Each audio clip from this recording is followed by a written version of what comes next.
Alrighty guys, we're back for Abzan Adventures, and this is a Bloomburrow standard brew, and I'm Red Cat. Let's briefly go over the deck, then hop right into some ranked, but first things first, this was a suggestion down in the comments. So thank you so much for the suggestion, it's gonna be a fun one.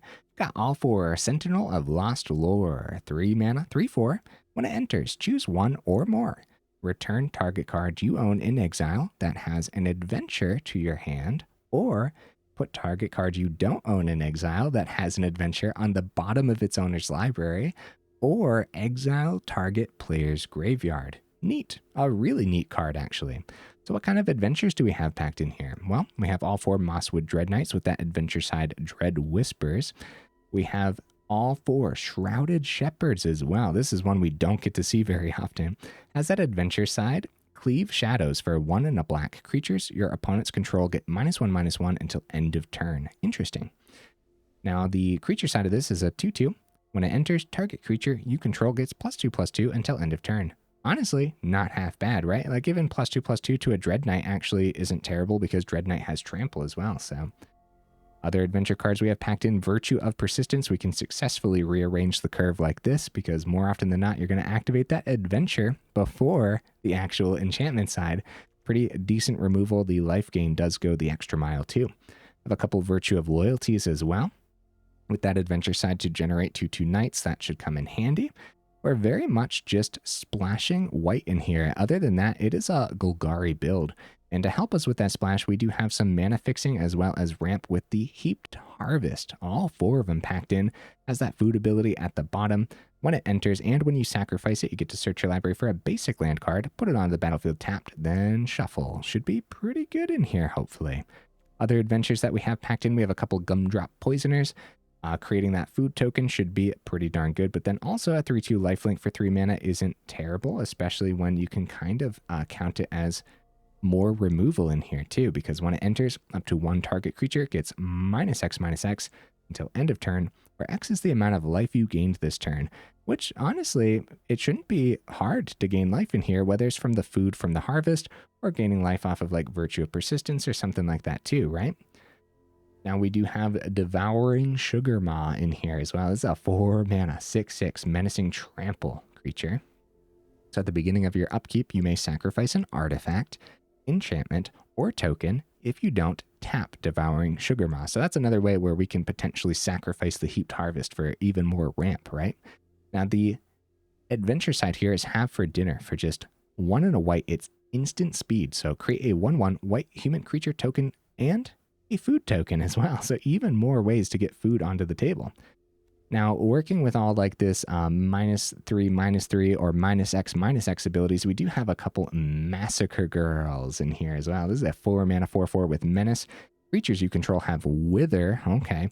And whenever a creature an opponent controls dies, if its toughness was less than 1, you draw a card. Not half bad, huh?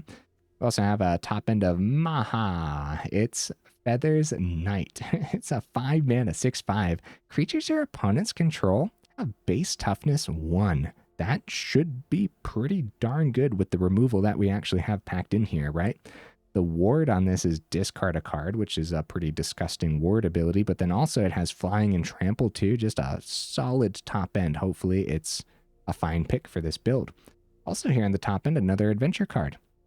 So 6 mana, 6/7, Stormkeld Vanguard can't be blocked by creatures with power 2 or less. But then also the adventure side is just bear down. Sorcery speed, destroy target artifact or enchantment.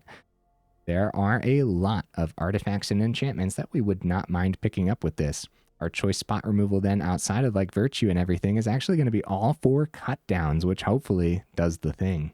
Over in the mana base, guys, opting for a lot of fast lands. Concealed Courtyard being a 4 of, a couple of Blooming Marsh, a couple of Razorverge Thicket, and then some slow lands with Fabled Passage, which isn't as slow as you would expect because, of course, if you control 4 or more lands, you untap the land that you grab with the Fabled Passage. So in the late game, it's just really good mana fixing. And then also with like Fabled Passage and Heaped Harvest, that is quite a bit of deck thinning. So how much mana do we have packed in?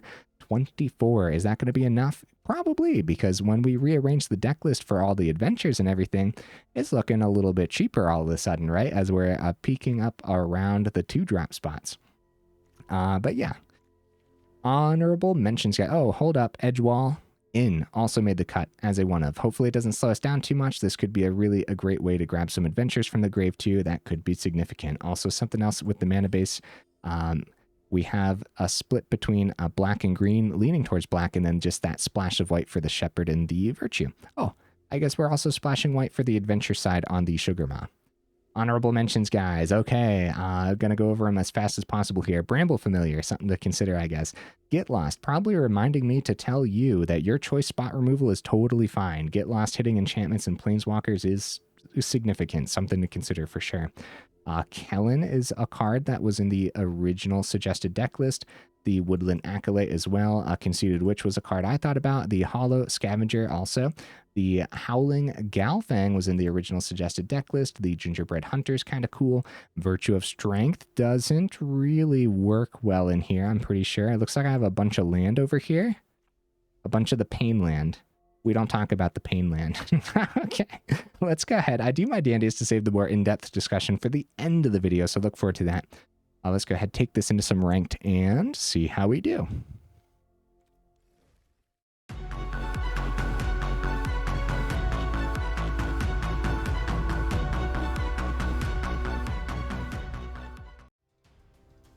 All right, we'll see if we can get right into that first game here. In the meantime, oh, there we go. In the meantime, what am I expecting from the build? Bro, I have no idea. We have some pretty good cards packed in. I'll tell you what, well, first of all, with this starting hand, I don't mind this, but we don't have a white source for the adventure on the Sugarmaw. But we should be fine with our turn 2 Dreadknight. I don't think we, depending on what we're up against, we probably don't draw on the Dreadknight. We just play that as a creature. All right, give it a shot. We could also go turn 2 Dreadknight, draw, and then turn 3 Lost Lore, bring the Dreadknight's draw back. Now we're just, yeah, we're just playing turn 2 creature here for sure. Totally fine. Get a potential blocker down, and against mono red, we just have to call it a chump blocker, you know what I mean? Invasion, that takes care of the Dreadknight. Sentinel over, maybe we do Dreadknight's ability and then keep the Gumdrop Poisoner ability available too. Forest off the top's not bad. Let's do this. Let's see. Oh, cut down. Okay. Do that on the stack. We'll keep that open with the Poisoner for sure. All right. See what ends up happening here. Probably going to be Poisoner for the turn. Start with the swing at the Invasion. Let's see if they're going to go for the Monstrous Rage. They're not going to go for the Monstrous Rage, so maybe Lightning Strike. Cacophony Scamp number 2.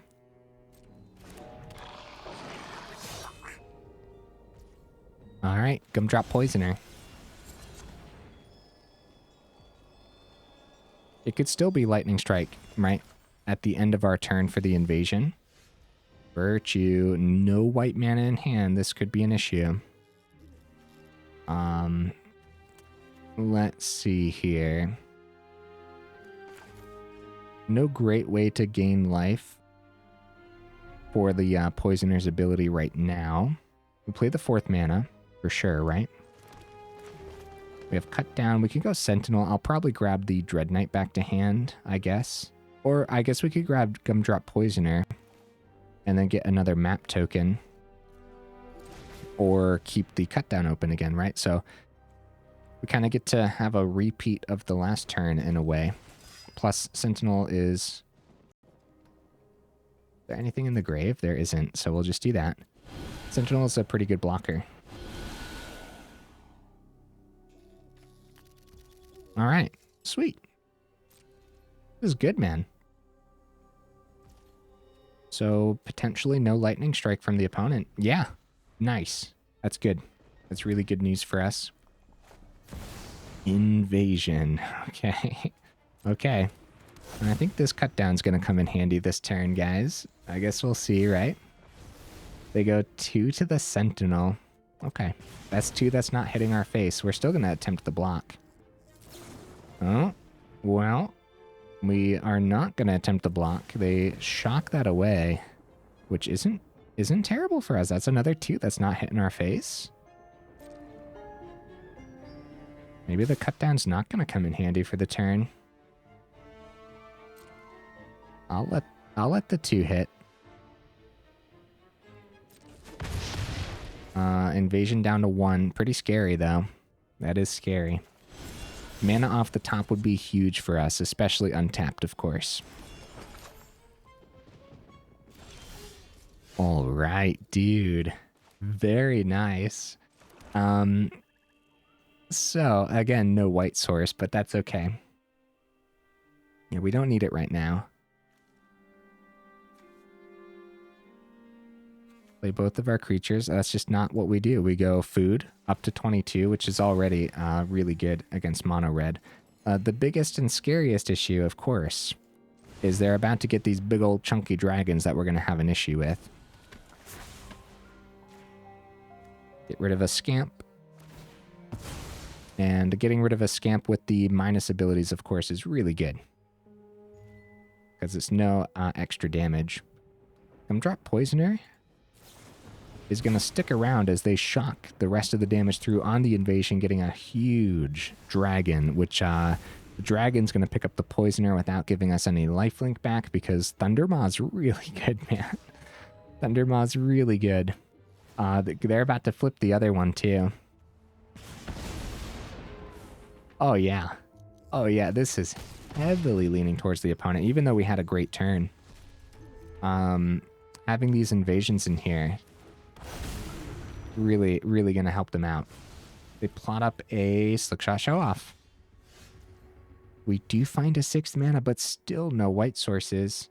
That doesn't mean that we can't play the Devouring Sugarmaw. Cut down, of course, doesn't hit their Thunder Maws. A lot of Maws. A lot of Maws around. We could keep the food open. Anything we play is going to get popped by the Thunder Maw swing. Except for a giant Vanguard. Let's do it. It's a 6/7. I mean, we're in a lot of danger, dude, because they're swinging in the air big time next turn.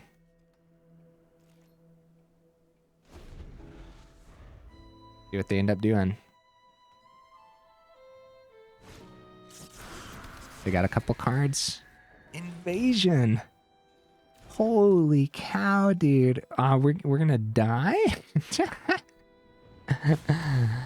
I love the opponent's mono red list here, going for a little bit of different things. They just go all face, period.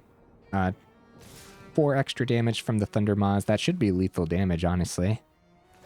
That was an incredible turn. The extra shock, of course, really coming in handy too. That's right, they double down. It's more than enough, guys. We can only block the scamp. The scamp still gets 1 through anyways. So overall, we would have been at -6 if the scamp had a chance to get the ability through. So was there any way to stop that 6 damage? Like the invasion, the extra 4 damage on the invasion, extra burn spell with the 3rd shock there. Wow. I can't really be mad at the opponent's mono red list, because at least they're going like a different route with it. A lot of those battles, honestly, feel a little underplayed, but that's kind of the power level of Standard. We got to blame that. Because there's actually a lot of paths mono red can successfully take. And I think that was one of them. Cool deck list opponent. I guess we can choose a black source for the Edgewall Inn, right? Not seeing our white sources again. I think we'll be okay. We'll be fine. No matter what, we want to make sure we call black on the Edgewall Inn. We probably go for draw on the Dreadknight. Oh crap, dude, Swift Spear. Okay. Well, it might be a fast one. There we go. Razorverge Thicket. Very nice. We could have Sugarmaw. We'll have that open with the cut down, I guess. We'll see what we end up doing, because we might just want to attempt a cut down.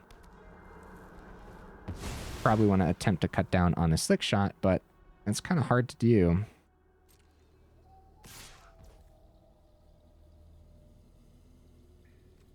Okay. I'm going to take the 1.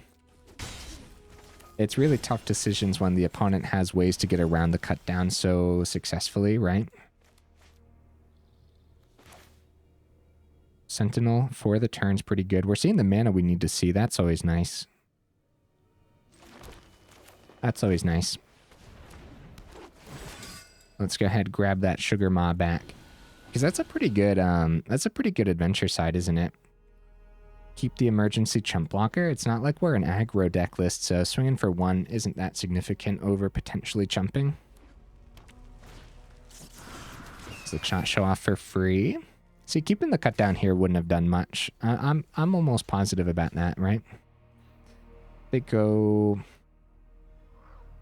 1 monstrous rage, it's a trade. Anything extra? All right, let's see. It's worth the attempted block, I would say, right? Okay.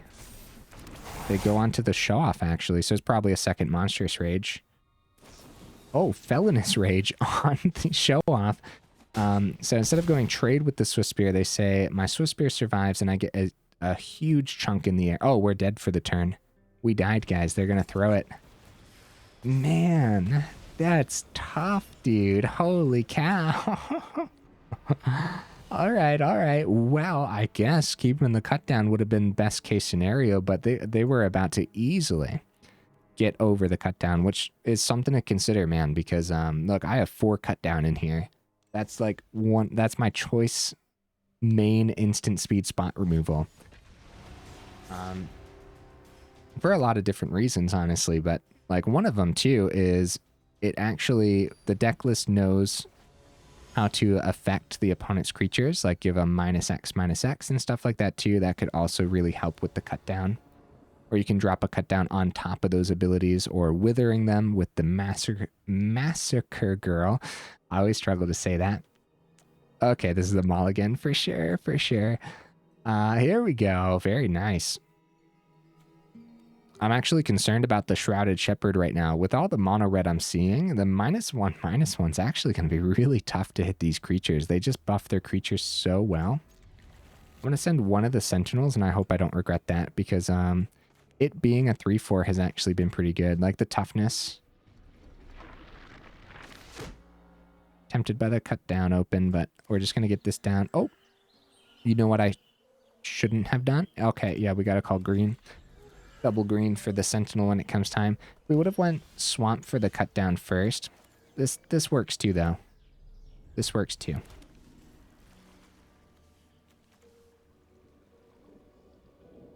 Man.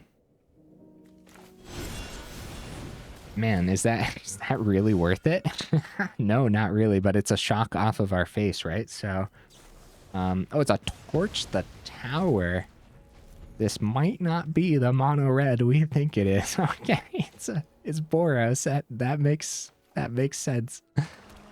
Sentinel. This is a little awkward. Okay, so okay.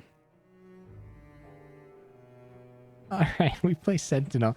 Dude, we're in trouble somehow, right? So let's just exile their grave. There you go. I'll tell you what, Sentinel doesn't get picked up by a Lightning Helix. It does get picked up by a Get Lost, however. We might have to do a mid-video revamp, drop at least one of these cut downs for something else, right? Fabled Passage, we got to start thinning out this deck list, huh? I'll do it on their turn. I'll be fancy about it. Man, that was an exile on the Shepherd, too. That's brutal. Beza is a huge problem. Oh, they don't get their fishies, luckily, so it's actually just life gain. But a 4/5's a problem, for sure. What do we want to grab here? Green, white, green, black source in hand. Another white source, I guess? Second black source is coming down. No, we want even more swamps, right? Concealed Courtyard. Yeah, I don't know if we want that right now, but I mean, we'll play it out tapped. And maybe these cut down will do a thing. Oh dear. Taking that turn 1 mountain, right? Take that turn 1 mountain. That really threw me off with the Torch to the Tower. With Boros token control. Oh, we definitely don't want more mana. I'll do the thing again. I'll do the fancy thing and wait for the opponent's turn, but more mana is really bad. Luckily, it's mana that helps us thin the deck. But we definitely need some of our top end here. And any of our top end, honestly. Treasure token with the Fountain Port, so cut down just missing its mark every game so far. Grab a, we'll grab the last white source out of the build with the Fabled Passage for when it comes time. Come on, guys. Come on. We can see more. It's going to be a good draw here. It's going to be a good draw. Here we go. Hey, Mosswood Dreadknight's not bad at all. I'm happy about that. That's pretty good. Let's see what we see. Ooh, okay. The Vanguard's pretty chunky. That should help us out a little bit. We're going to go Dreadknight, though. Still have the cut down available for when it comes time. We'll chump with the Dreadknight. That's pretty good. This is sorcery speed, by the way. I don't want to take out their treasure token. That would be really bad. However, this is the type of deck list where hitting enchantments and stuff is pretty good. So let's keep both the black sources open. Map token, see what's on top. Excuse me, guys, losing my voice. Okay, Shrouded Shepherd. It could be pretty good for when it comes time, when they start getting more 1/1s on the board. I'll keep it because I'm afraid to send it and see more mana off the top. At that point, we might as well get the Mosswood Dreadknight to the point where it can actually trade with the Beza, so maybe they stop swinging with it.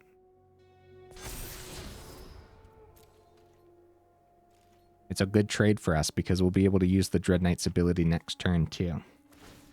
They go for sacrifice a token, draw a card, rather than going for any like 1/1s and stuff. Wow, another get lost, guys. Okay. Okay, that's definitely a problem as 4 more is getting through. 5 more getting through. Forge is great, but we do have the Stormkeld Vanguard. We have like no other targets for these cut downs. Do we just like take 1 less damage here? No, probably not, right?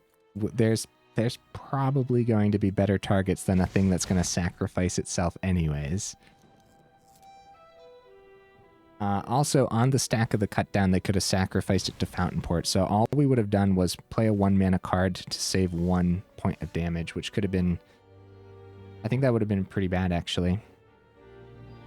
Start with the draw down to 5. We're in danger, but starting to draw like an okay amount of things now. Sorcery speed, got to take care of this Urabrask's Forge.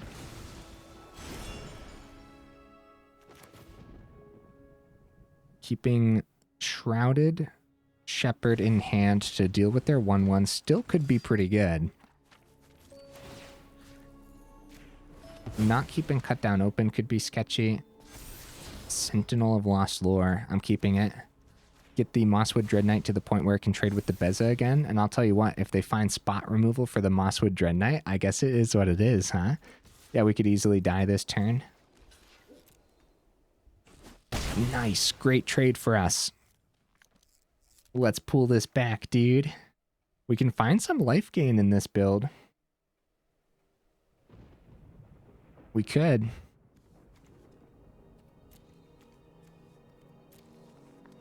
Yeah, I think we can pull this back. Gotta have some good draws. Gotta miss the mana for a few turns. We know we're getting... Wow. Well, Shrouded Shepherd just got a lot better for us, huh? That was really good for us. Let's go ahead and get the Sentinel of Lost Lore down. And we will go ahead, return target card, and we will exile their grave as well. We're actually going to return probably Probably one of the Shrouded Shepherds, right? I think that's okay, because if they do that again, that's probably... Why was there 2 Shrouded Shepherds? Oh, the one that they exiled earlier, guys. Oh, how would I have known which one to grab there, I wonder? Hey, Gumdrop Poisoner is pretty good. We'll keep Cut Down open with the Gumdrop Poisoner. So how would I have known which one was exiled earlier versus which one I exiled with my adventure? Because that mattered, actually. Beza. Oh, dear. Oh, dear. They get card draw here, too. Luckily, they don't get their 1/1s. Gumdrop Poisoner. Oh, yeah, dude. We're going. We're going. Sentinel. Mosswood Dreadknight. Number 1. Gain life on food. Right? Up to 7.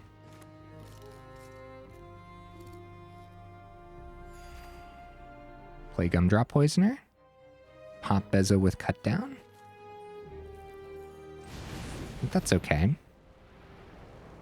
You know what else? Oh no, we don't have enough mana for that, actually. I was gonna say we could have went Sentinel. Yeah, never mind. It's actually too bad that Beza's toughness is 5. But worth it. Let's get rid of that. Get it out of here. And then Dreadknight's going to come down. I think we start swinging too. Yeah, let's do this. Down to 26. Mosswood Dreadknight. All right. What's really sick about the Sentinels? We'll torch the tower. Good exile opponent. That's a... yeah. Yeah, the Mosswood Dreadknight could have just continued to find us more and more.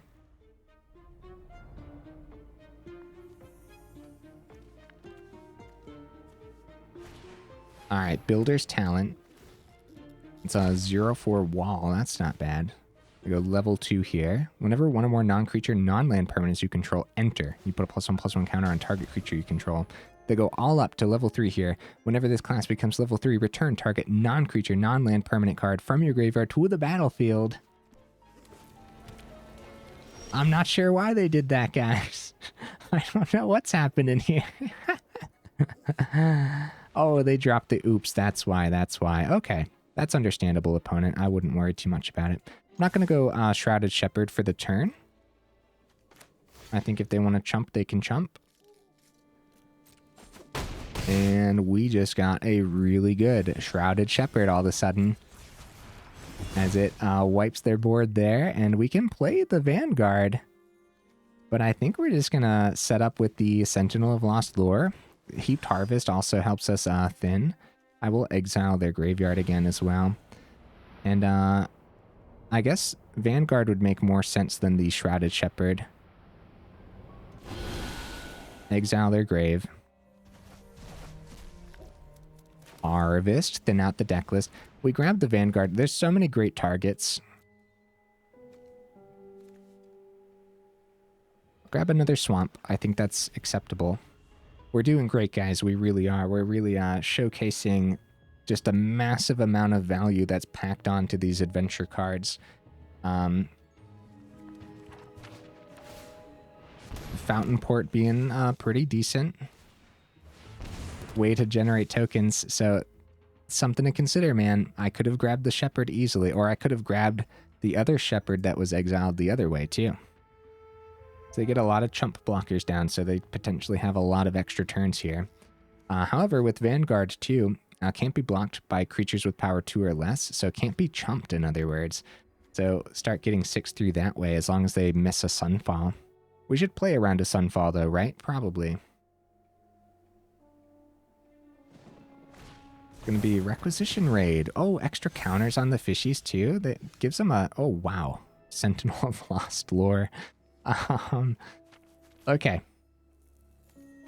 So Cut Down still hits a 2/2. That is pretty good if they do end up double blocking here. So Shrouded Shepherd, hopefully they miss a Sunfall because that would be devastating.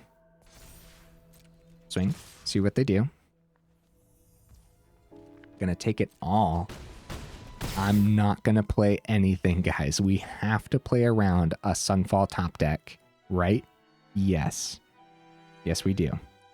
However, we can go Stormkeld Vanguard on the builder's talent, I suppose. Because what ends up happening, if we need that other ability, we have the third Sentinel. We play the Sentinel, get it back, play it.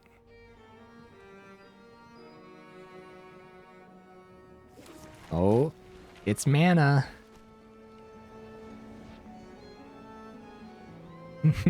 We've gained so much life here, dude. Holy cow. Let's go cut down on one of the fishies.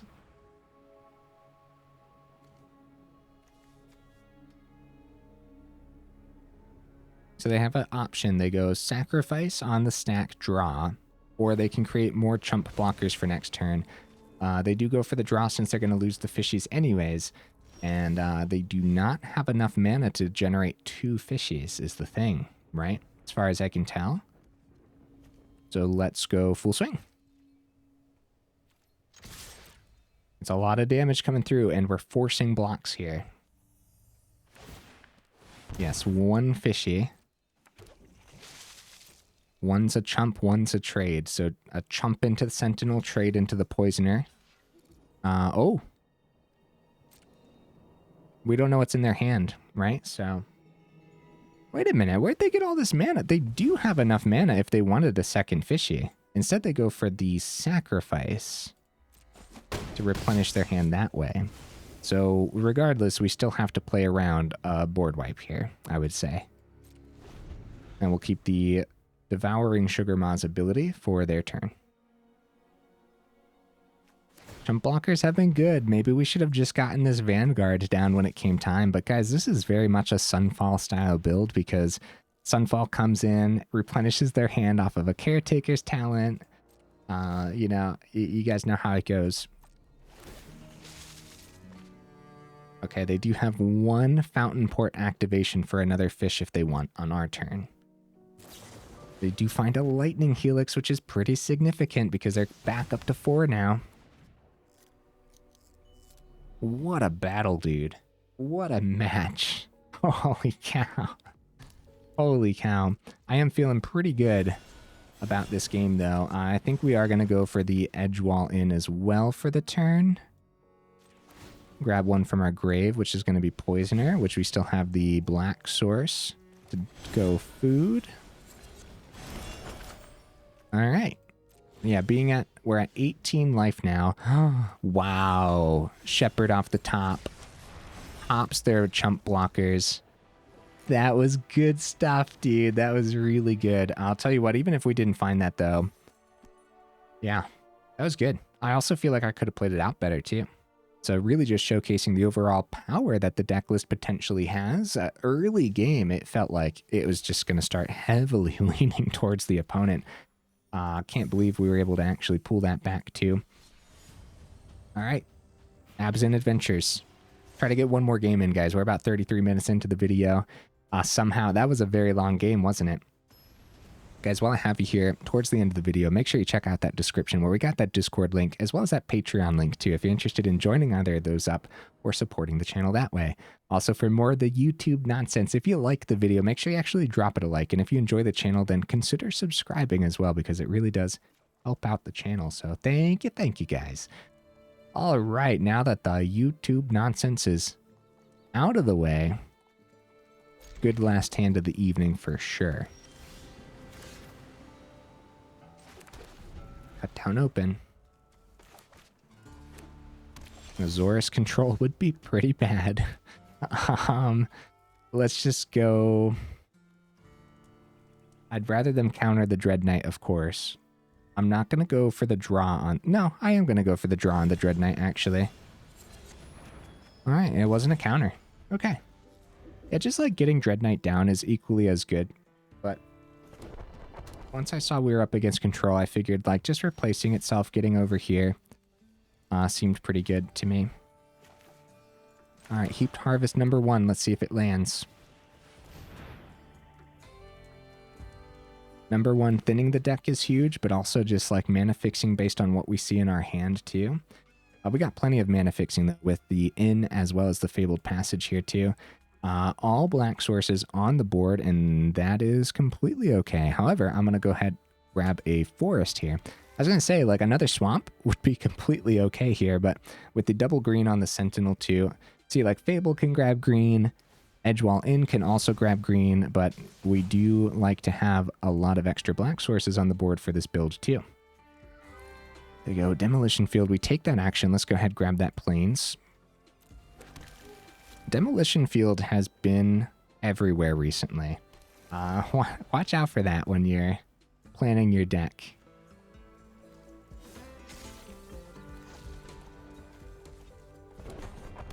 Fourth mana from the opponent. See, another Demolition Field. I'm not surprised by that at all. Jace comes down. Mill 3. Just a bunch of land. They got card draw too.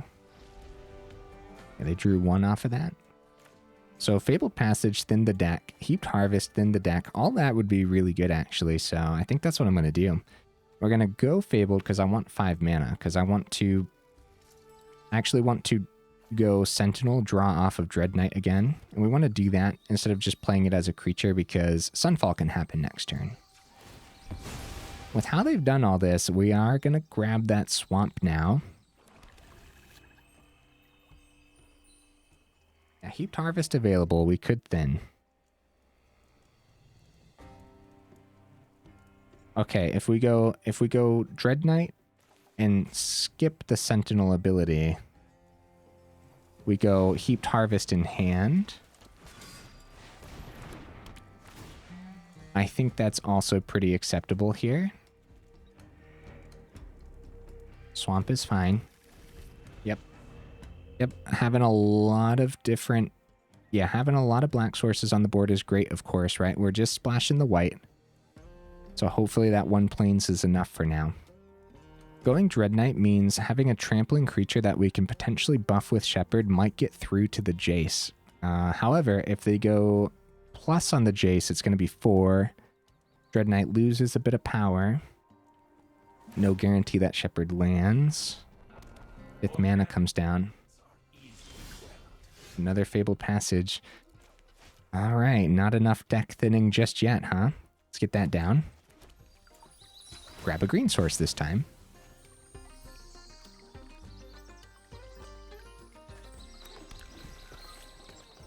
Heaped Harvest. So if we go Shepherd, -1/-1, not doing too much here. They can easily power up Restless Anchorage. That would mean cut down would come in handy. 5 mana open still. So cut down, both Heaped Harvests can be activated here.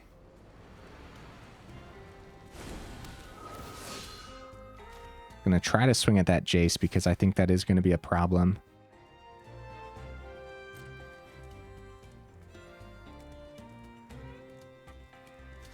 Let's see if they go for the block on the Restless Anchorage. That would be pretty good for us.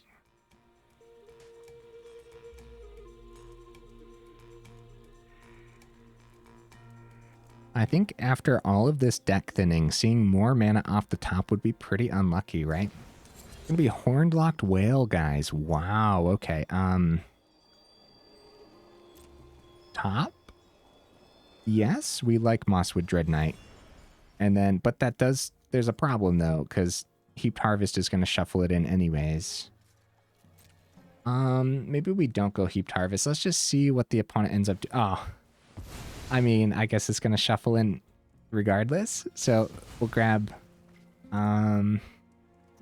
Swamp. We only have 3 more basics, guys. We're running low. Basic on the Fable and basics on the Harvest here. All right. The Jace Plus takes the Shepherd out of the equation pretty effectively. We're in danger. These Azorius control deck lists are super scary. Some of them are like Union of the Third Path deck lists too. So even if we were pushing some damage, Union of the Third Path gains so much life. 6th mana from the opponent.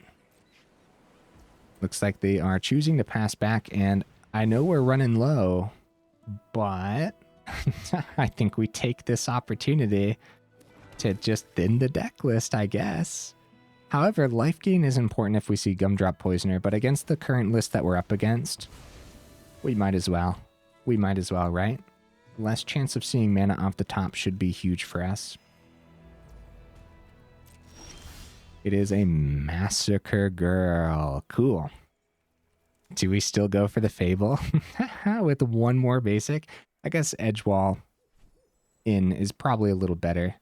Coming in tapped, we can eventually bring back one of our adventures.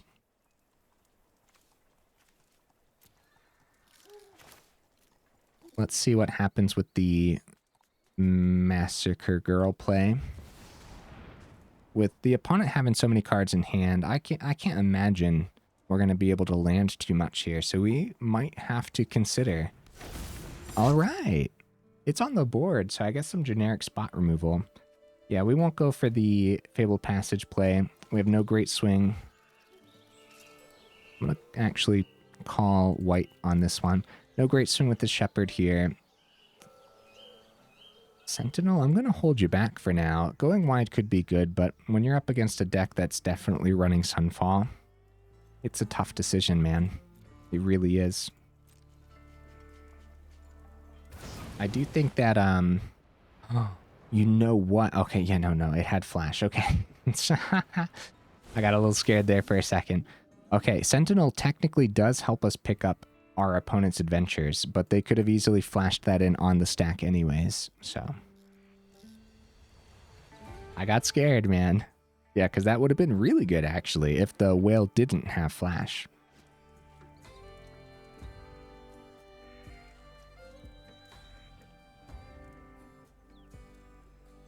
Having the whales, all right.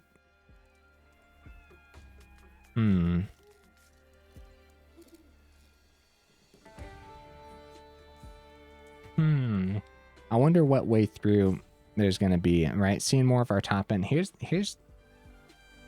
what's going on, right? In that last game, I didn't see a great way through. But the deck just performed. Wow, they go X is 5. We're down to 21 cards. I guess this could be it. I guess they could play Jace number 2. Crap, guys. Oh, no. See, we let the Jace survive too long. No great ways getting through. Minus X. X is 5.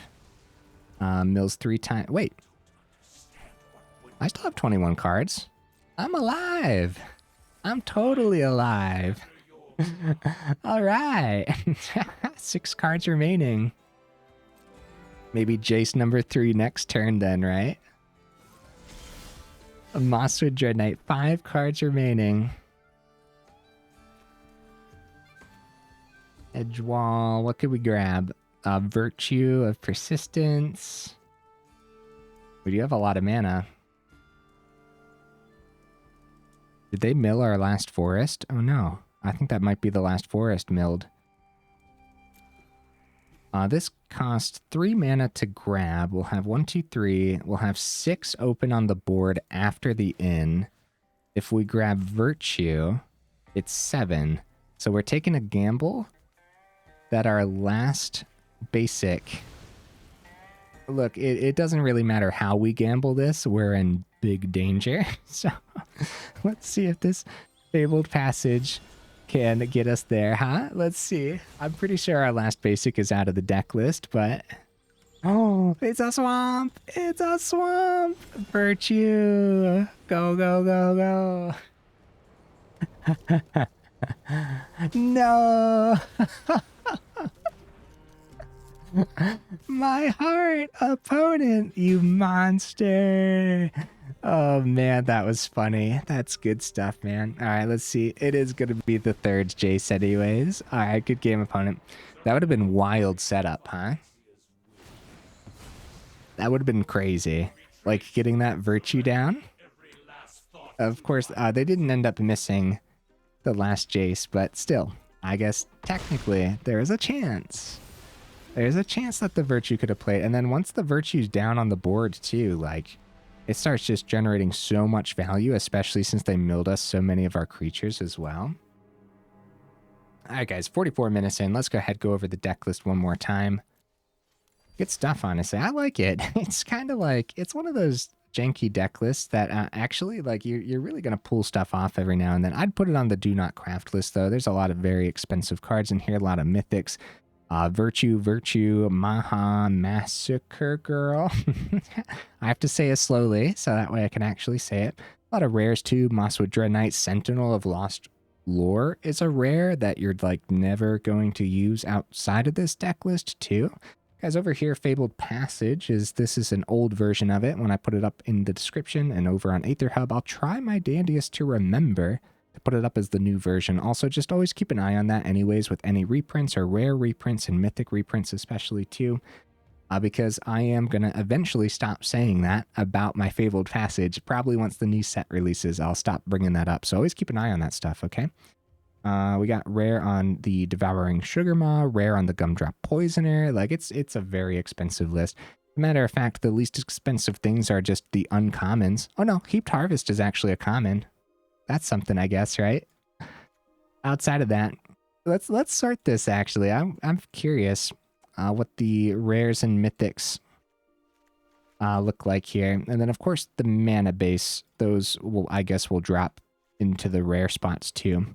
Of course, the mana bases can be used in other builds.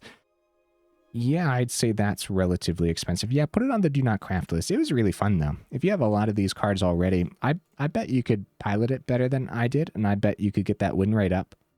I bet, right? I think there's actually a lot of power packed in somehow.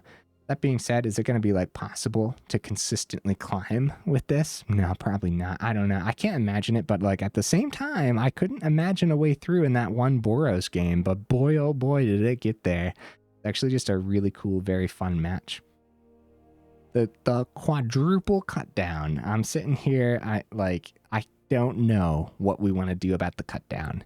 Usually, it's a really good spot removal, man. But every now and then, it's just not going to hit its mark. And like when you really want it to hit its mark, like up against mono red, there's going to be so many moments right now where there's just way too many ways for them to buff above the cut down too. Maybe we drop down to 3, maybe we drop down to 2, go up a couple different pieces of spot removal as well. Look, against mono red 2, Virtue of Persistence would have been excellent. This would have been awesome to see today a little bit more. The life gain on this, the 2 life is significant. -3/-3 hits a lot too. Sorcery speed slows it down, but you're not too concerned about that at all.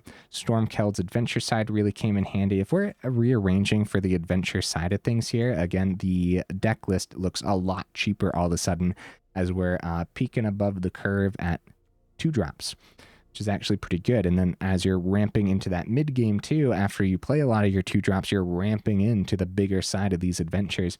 It's actually just really neat, isn't it? I liked this. I liked this a lot. I do like the top end, It's Feathers Night. I guess we could try to find a better 5-drop, but I actually really like this. And I do like how it fits that theme where creatures your opponents control have base toughness 1. That helps with the cut down, of course. Helps with Massacre Girl. It helps with Virtue. It helps your chump blocks be trades, right? So if you're surprising out a Virtue of Loyalty, or surprising instant speed have for dinner with the 1/1s, right? Never mind. I said like maybe we could find a better 5-drop. No, I actually just really like this in here. I like it as a 1 of. That's cool. I think, oh, also, of course, works with, this is important, right? It works with the adventure side of Shrouded Shepherd, where creatures your opponents control get -1/-1. So yeah, of course. And we got to bring that one up too. All right, guys. Hey, enough rambling. I think when I went over the deck list at the beginning, I accidentally went over pretty much everything anyways. I really do try to save the more in-depth discussion for the end. Sometimes I get so excited with all the different cards, and sometimes we go over a deck where we just like literally never get to see any of those cards. And I'd say, you know, some very key ones to go over here, especially like Sentinel of the Lost Lore. Like, be honest with me, right? Have you guys seen this card outside of this video?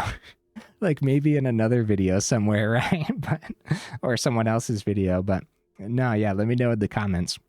So like sometimes it's important to go over a lot, but we see like Mosswood Dreadknight all the time. We don't get to see Sugarmaw. We do get to see like Virtue of Persistence a lot too. So yeah. Anyways, enough rambling, huh? If you made it this far into the video for real, y'all are champions. Definitely let me know in the comments what you thought about the deck list. Did I play it out well? Did I play it out poorly? Let me know. And yeah, all right. Enough rambling. I will see you in the next video.